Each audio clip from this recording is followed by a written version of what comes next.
Welcome, Reckoners. David here, joined by Matt Leck. As always, brother, how you doing? I'm doing well, David. Good to be with you.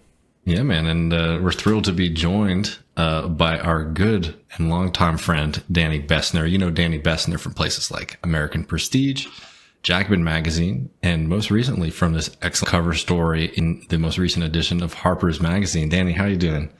Good. David, it sounded like you said instead of welcome, wokem. So that could be a new greeting. Well, I mean, now that you're big Hollywood, you're bringing the wokeness to the rest of us middle of the country folks. No, we were just talking about this. I mean, this piece really, captured a lot of attention, and rightfully so. And I want to talk a little bit more in depth about it. But I was just wondering if you think, why you think this sort of struck such a chord with folks, the question of Hollywood and its kind of, perpetual and worsening crisis. Well, I think it's historically contingent. I think the first basis was that it seems, from what I've gathered, to have really gone around the entertainment industry. And I think that's because it dropped at almost the exact right time. Because the strikes ended in autumn, early autumn 2023. And then Hollywood basically goes on break for holidays. So November, December, January are usually very slow periods. And what would normally happen in a over the last 10, 15 years is that the early months of 2024 would be when a lot of studios and streamers bought shows, and it would be when they staffed writing rooms. I think what's happened this year, as I had long been predicting since I began research for the article, is that there's been a broad contraction. So I think a lot of the people who came to Hollywood during the Gold Rush era were now for the first time, really the post-Gold Rush era. So a lot of people aren't working. And so I think it sort of spread like wildfire through Hollywood because it provides an explanation as to why this year is different than other years. So that's why I think it did well in Hollywood. And then I think it did well more broadly because it speaks to what everyone in the creative industry is going through. I think it speaks to what happened in journalism, which is, I believe, very similar in terms of private equity and the entrance of hedge funds and asset management companies into journalism. Even though I haven't studied it in depth, my understanding is that a similar process occurred. And also in academia, which is subject to different pressures, but in which it's been very difficult to make a life as an academic. So I think it broadly resonated with people who wanted to have creative careers, and also just in general, people care about Hollywood in a way they don't care about, let's say, foreign policy. So I think that those are the three major reasons why it seems to have struck a chord.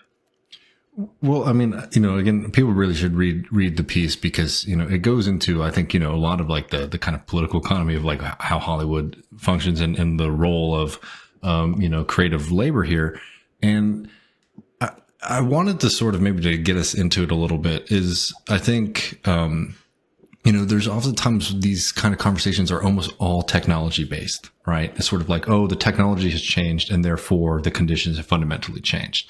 And no doubt about it that the streaming services have sort of changed how Hollywood operates, how TVs are made, how movies are made, all that kind of stuff. But what do you think that kind of like pop perspective that, oh, the technology has changed, therefore, Hollywood is in trouble. What would that be missing? So I'm actually trying to look up the exact quote. It's either from Walter Lippmann or Harold Laswell. And one of them basically likened propaganda to a pump, which is that the tool itself is neutral. It's how you use the tool that matters. And that's just true, I think, broadly for all technology. There's a world where you could, do streaming services and people are actually well remunerated. It's probably not the hyper-capitalist neoliberal world that we have, but there is a world where that happens. And so technology is basically, I think this is a complicated, almost philosophical question. Because I think technology sometimes does exert independent causal force in the world, but I would say most of the time it doesn't. Most of the time it is interacting in a social space where it could be used in a variety of ways. And so streaming services, in theory, could have been a boon to writers, that you could have gotten the exciting, daring programs that I think did genuinely define the streaming era, or at least programs that wouldn't have necessarily been greenlighted in previous eras. I start the I start the episode talking about Dickinson, which is just like a show that wouldn't have been greenlighted in 1995, or another show I mentioned, I Love Dick, based on a small press. That's a Texas book, right, David? It's a Marfa book, I think. Basically, so like those shows would have never been made. So you could imagine a world where you get the benefits of streaming, which is more writers employed on interesting shows, without the drawbacks, which is the writers are employed for fewer amounts of times, don't get residuals, and don't have the basic structure that had been developed in the previous decades of WGA negotiation. So I think technology, again, sometimes can exert independent causal force. Like the atomic bomb creates new realities just by being the atomic bomb. So there is some sort of object-oriented ontology there. But for the most part, the atomic bomb is meaningful insofar as it exists in a world in which nations fight each other. And I think a similar thing could be understood about streaming, is that it's a technology, and technology could be used to different purposes. Yeah, well, I mean, just so we're clear for people, I just want to establish this really quick, Matt. Like when we're talking about the crisis, I know there's an aspect of it about, what that's meaning for writers and creatives. But what do we mean when we're saying like Hollywood is in crisis? Is it just sort of like, hey, the industry and the people who work in it aren't doing as well as they should be? Or are we also trying to say like the quality and what's out there is like going down? Yeah, so I didn't comment on the quality because I do think it's very difficult to make big sweeping claims about quality. It's not like everything in previous eras of Hollywood was so great. Most art is shitty. Almost always, most art is bad. So I think it's almost a fool's errand to talk about quality, except insofar when you could point to the material conditions that allowed greatness to be achieved. So if you think about The Sopranos, run by David Chase, The Wire, run by David Simon, I think Simon co-ran it. Breaking Bad, run by Vince Gilligan. These are TV veterans. These are people who had spent decades in the TV trenches. David Chase was on a bunch of shows. David Simon had done Homicide. Vince Gilligan had famously been writing for the X-Files, I believe. So they had, been trained and reproduced by an industry to the point where things opened up creatively and financially for a variety of different reasons in the late 90s and 2000s. Because they knew so much about television, because they had been reproduced by the industry, they were able to make wonderful art. And I think that is less likely to happen given the state of the industry in the late 2000s and into the 2010s. And another thing to emphasize is that I wasn't able to get into this so much in the piece, but this is sort of the dialectic of capitalism, because when deregulation first happened in the 1980s, there was initially a boon for writers, both screenwriters, writers of film and television, because really deregulation, it's very complex and it kind of goes back and forth, but deregulation allows for the rise of a bunch of cable stations. And cable is really where you first get prestige TV with The Sopranos, Breaking Bad, The Wire, and still really cable and streaming are the sources of prestige TV. But over time, capitalism does what it does, and it eventually, as the profit rate falls, needs to find new ways to cut costs and new places to invest. So Hollywood was that new place to invest, and the costs were labor, as usually happens.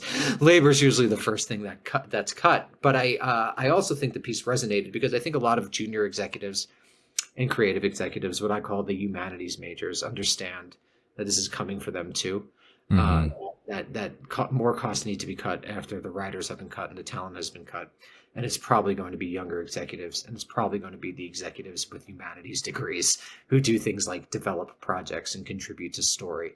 So I think people understand that something is happening here, and it's not in the interests of humanity.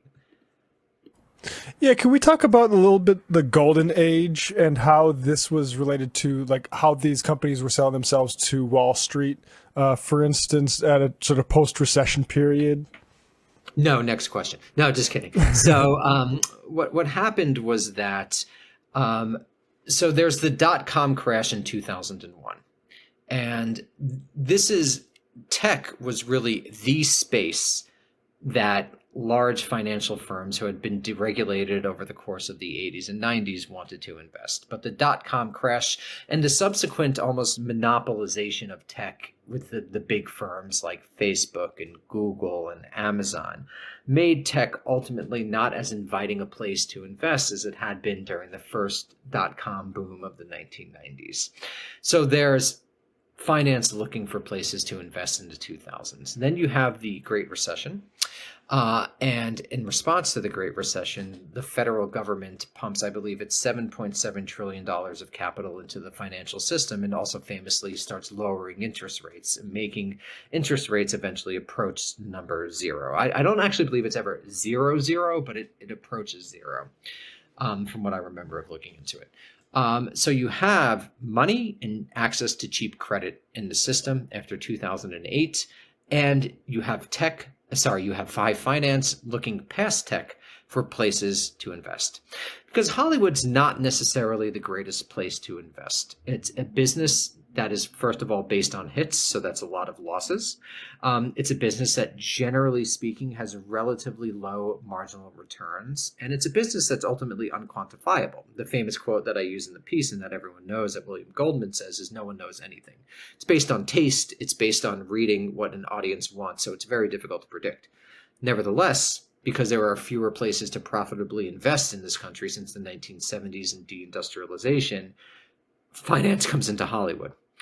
And so when finance comes into Hollywood, the company that takes the smartest advantage of it is Netflix. And, you got to hand it to Netflix. They really made the right play. They were good business people. They have successfully become a very profitable company from my understanding. And they were able to basically entirely disrupt the entertainment industry. And the history of entertainment is famously littered with businesses that come in and they're like, "We're going to disrupt Hollywood." And everyone's like, "Yeah, okay, we'll take your money, but see you in a few years on your way out." Netflix actually did it. Netflix actually destroyed the cable business. All in the service of a monopoly play, much like Amazon and Uber were monopoly plays. The idea was you get subscribers or users. In streaming TV, it was subscribers, in Uber, it was users, in Amazon, it was users, with the goal being that you'll lose money for several years, but nevertheless, Wall Street will fund you because eventually you'll be the only service. You'll be the monopoly. Netflix will be TV, just like Amazon is basically business in the United States. Think so many businesses have collapsed and have failed and have not even gotten off the ground because Amazon could just undercut them. Uber and Lyft famously destroyed the taxi business. So that was the play that Netflix made, and the other companies starting around the mid-2010s thought that that was the future, so that they began to found their own streaming services, that they began to rely on their own intellectual property. You have over the next few years, Max, what's it called? WB Warner Brothers, which becomes Warner Brothers Discovery, has HBO Max, which eventually becomes Max. Disney has Disney Plus. Comcast has Peacock, and there are other streaming services in there, ESPN, Tubi, whatever have you. But the problem is that not every company can be a monopoly play, and so you have an industry that is constantly losing money with the idea that they'll be the monopoly, which is not going to happen. And this basically keeps on continuing. There are more people coming out to Hollywood. It's like a typical gold rush structure until early 2022, where two things happen. The Fed starts raising interest rates. And in April 2022, Netflix announces that it lost subscribers and it planned to lose 2 million subscribers in the coming months. And I believe they never lost that much, but that's what they thought. So that is the moment when all the stock prices of Netflix and the company's share prices begin to collapse, and they really lose a lot. And my understanding last time I checked, they're still not up to the levels they were before April 2022.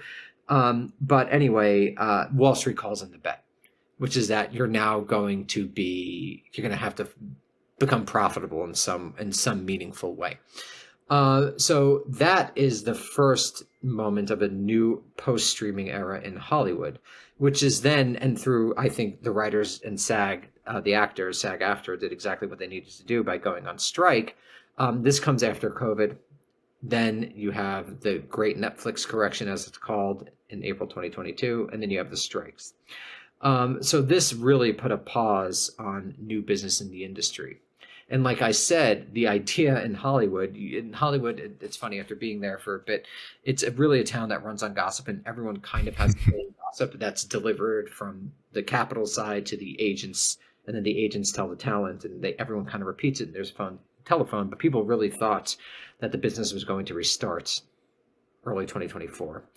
I did not think that would happen, because if you just look at the macro economy, it just really can't happen. This is going to be I think it's going to be a bloodbath. I was saying, from my understanding, roughly 30% contraction. I think it might even be more at this point. So there's going to be a collapse of this industry, which just mirrors what happened in journalism. This is something that you could see happening in other industries. Industries could die if they're not regulated or protected by forces like the government, and Hollywood certainly is not. And that is basically where we find ourselves today. Also the question that, just to end, that is truly still open, is to what degree do these streamers need new content? And they really continue to maintain growth or maintain relative stability if they kind of just show Friends forever?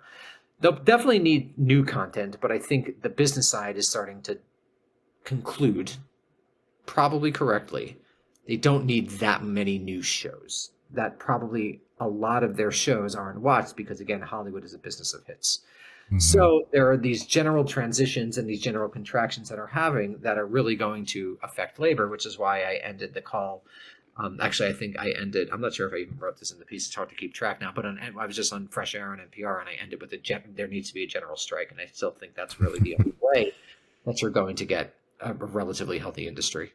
Well, I mean, before we get into like the ways to deal with it, I think that like one of the things that's really important about your piece here is that, because like there's an aspect of the streaming stuff where like there was almost like an overproduction. You sort of know how like there was just like a lot of shows getting greenlit for a few years, and then that has just markedly declined.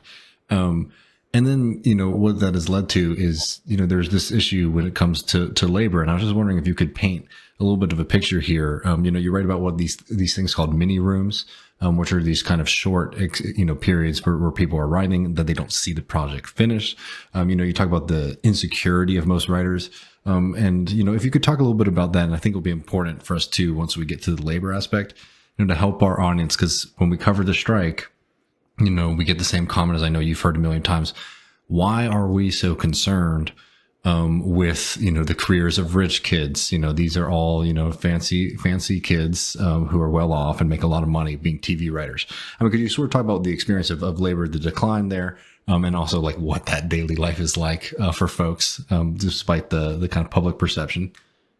Sure. Well, first of all, that wasn't always true for Hollywood. That's really only been true in the last 10 plus years, when our economy has become increasingly unequal.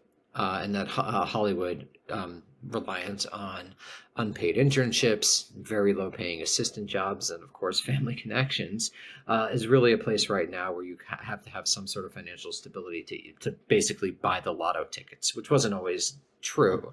In the past, if you broke in, you were still able to make a relatively successful career, which I don't think is necessarily true now. You have to keep on breaking in after you broke in, which has been true for, let's say, 20 years, but wasn't true 50 years ago, what have you, because we live in a Fordist economy.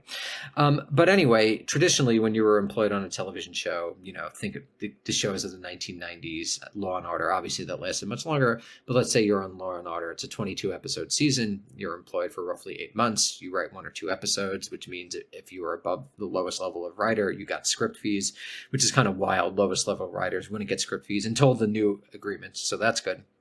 But you would get a lot of money and you would get residuals when it was rebroadcast, when Law and Order is rebroadcast everywhere. So that would provide a basis for you if you didn't work for a year or two, because it's very difficult to get a job in Hollywood, a writing job in Hollywood.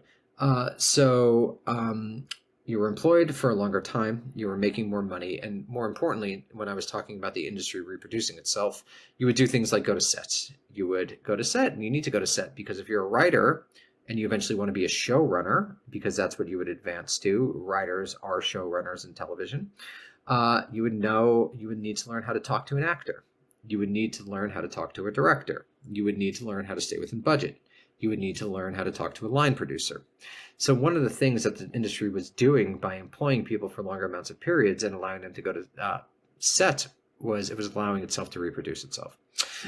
So what happens with deregulation and financialization is that there is now incentives to cut costs. So one of the ways that initially cable companies like AMC and Starz were trying to compete with bigger cable companies like HBO and, of course, the broadcast networks was that they would convene mini rooms, as what they're now officially called development rooms, literally to develop shows. you're not necessarily sure you want to put a show into production, so you hire 4 people to work for 10 weeks to break a season of story, to literally just come up with this, what the story for a season is going to be. And then the room is dispersed, and those people who work in those 10-week or so rooms, that's probably the average, even though some rooms could be as short as 4 weeks, were as short as 4 weeks. After those 10 weeks, you would go and you would try to find another job, and you'd never get, one, the long-term experience of working in a room, or 2, the experience of going to set. So by cutting the costs of labor, by not employing people for as long, you wind up not reproducing the industry over time. And so I think this is what happened over the course of the 2010s, probably starts around 2013, 14, 15, gets worse and worse and worse over the late 2010s into the early 2020s, which is one of the main reasons there was a strike. Yeah, I mean, I think, I don't know, it's a really bleak picture. And I mean, you talk about the strikes, and it was very inspiring. But I mean, one of the things that, was sort of difficult in your piece is sort of saying that, like, it doesn't seem like the strikes were able to solve this kind of fundamental contradiction here. No, I think you can't expect any negotiation or union deal to necessarily fix the structural problems, especially a strike that was, I mean, it was, people have called it a dual strike, but they were negotiating separately. So no union or any one strike could be expected to solve the profound structural problems of the industry. So that's why I think you need to have more radical action. Otherwise, it's just going to continue to degrade. Yeah, I know. Go ahead, Matt. It sounds, you mentioned journalism, and that seems like an obvious parallel, but also like Boeing, it seems like just the way people who know how to do things are getting edged out by business concerns. Like, this seems sort of endemic, broadly speaking. I think that's right. And I think that capitalism essentially isn't working. Like, even according to the capitalists, I mean, one would think according to the capitalists, it's just focused on entirely short-term profit, and it's incredibly destructive. It's no longer creative destruction; it's just destruction. This is just the destruction of an industry. There's nothing really emerging in its place. So obviously, at this point, capitalism has arrived at a perverse place in its history, and I think that's evident in things like Boeing, and also in the entertainment media writ large. I mean, Lord, you all saw this like Musk thing recently. I don't know if you saw the Cybertruck recall. What the goddamn pedals aren't bolted onto the, onto the truck, meaning that they could slide out and the accelerator could get stuck. And, that's just something that happens when you basically force out most of your design team and create this kind of super crazy environment, right? And it's like, that's to placate ownership. That's to placate management. Usually capital is at least a little bit more vicious, and it's just sort of about making money, versus Tesla, which is also like, I want to make money and also like make our boss happy, but they don't really make money in the traditional way. They can make money through effectively financial manipulation. So it's not like buy for $1, sell for $2. Like, I believe that was Proposition Joe from The Wire who said like that's like traditional capitalism, but that's not what financial capitalism is. Financialized capitalism is effectively mystification and magic. These are not real companies linked to real things that are happening in the world. It's just making money off of money. It should be mega regulated. And it's not. I mean, it shouldn't even be allowed, but it's not, and so you get these perverse incentives. You're saying when Elon Musk tells me that if I spend $100,000 on a giant wagon, that it's not actually going to be able to go become a robotaxi and earn me money passively sometime down the line? Like, is that some kind of mystification? I hate to say that. Yeah, I mean, I think that one of the things that I really liked in your NPR piece, your NPR interview, and what we sort of talked about before this, is that, like, we can talk about Hollywood, or we can talk about a lot of different industries, but it is like this kind of just weight of finance capital that has, completely dominated American capitalism, and like, as a historian. I mean, how, like, unique is this in the history of American capitalism? Because, like, we can think of like the big monopolies back in the day and things like that. But this one, I mean, this stuff is really extreme that it's sort of touching not just kind of like certain industrial industries, but like, yeah, like the TV shows that I'm watching or hell, I mean, Matt and I have done a lot of stuff on the video game industry, which is also dealing with the kind of crazy issues in terms of consolidation. I mean, you know, are we going to get to a point where these like kind of financial firms have run out of things to gobble up, or is it just something that might be like kind of perpetual cycle of them, constantly just like breaking down industry after industry? I mean, I don't think there's likely. I mean, if I was just looking at the situation, I don't think there's likely to be regulation. It's a pretty grim moment. I don't know, maybe when the gerontocrats who run the society die, there'll be slightly more progressive takes on antitrust and monopolization. That might be. I think we'll have to wait, but I don't think that's coming in the next 4 years, given whether Biden, let alone certainly if Trump wins, it's not coming. And it doesn't seem likely under Biden either. But I mean, do you think antitrust is enough for, I mean, not just, Yeah. No, it's antitrust, and you'd have to seriously regulate finance, and you'd have to seriously regulate all of these industries. Antitrust isn't enough, and people only talk about it like antitrust because it's kind of legible. Americans understand how monopoly is bad; it prevents competition. But you have this beast of finance that the three asset management companies own the largest stakes in 88% of the S&P 500. It should simply not be allowed. That like even under like under capitalism, that shouldn't be allowed. That's just total preventing of competition. Obviously there are perverse incentives that are implied when the same three gigantic companies own so much. So you also need to regulate finance, and you'd really need to regulate private equity. You really need to regulate hedge funds. You need to regulate corporate venture capital. So it's not just antitrust like it was in the 1910s. It's much more complex now, much more financial. And again, this is mystified, and it seems more complicated than it is. It boils down to fake money makes fake money. But if you throw a bunch of numbers at people, they get mystified, and it's confusing, and it's difficult to understand how these swaps work, and it's difficult to understand basic things like what is a short. And so it also prevents people from doing the regulation. Moreover, the type of regulation that has been accomplished, like by someone like Ralph Nader, is very focused on this idea of American consumption and that the consumer is the actor in American capitalism. So we'd also have to kind of move away from a consumer-focused capitalism because, in fact, deregulation was at the time justified because it was better for the consumer, by in the short term leading to lower costs. Though obviously now, when everyone's we're supposed to pay for 6 streaming services, which is going to happen. It doesn't actually work out like that in the long run. Well, Danny, the last question I want to ask you before you go is part of the joke and part serious. Is the problem with Hollywood and media that they went woke and they went broke? No, it's so funny. It occurred concurrently, but I don't think they were necessarily causally interrelated. I think that Hollywood is a liberal town, and sort of diversity, equity, and inclusion, and quote unquote wokeness was primarily a liberal project.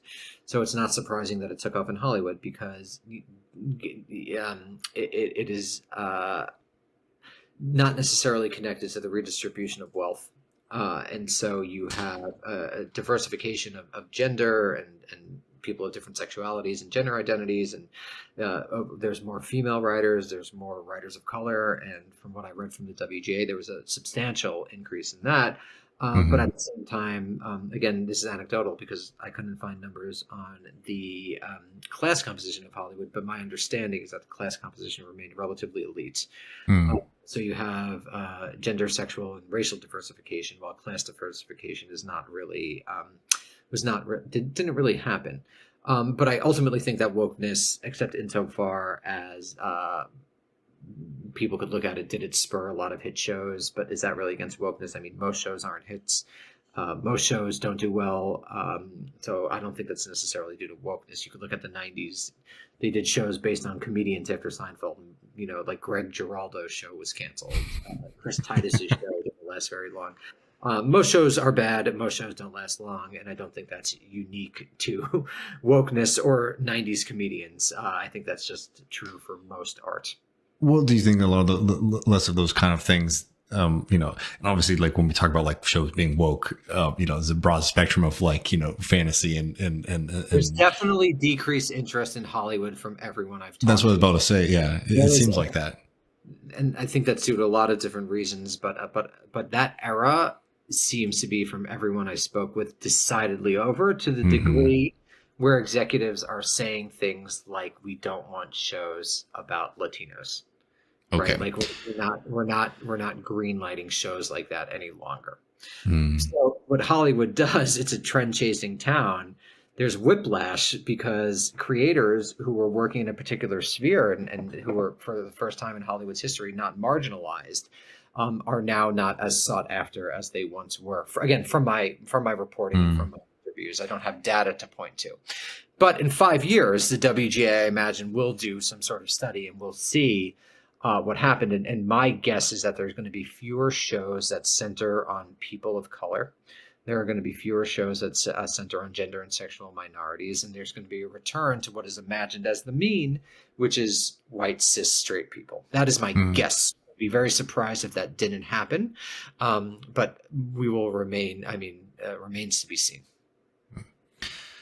Well, Danny, really appreciate you taking the time to join us again on Left Reckoning, and the piece is excellent. Y'all can find it in the May issue of Harper's. There'll be links below. American Prestige as well. Y'all better be subscribed to that. You guys better subscribe to that a long ass time ago, but get on if you haven't. Danny, is there anything else we can point folks to? No. If they want to, for some reason, you could follow me on Twitter at @dbessner. Thank you very much. Thanks, Danny.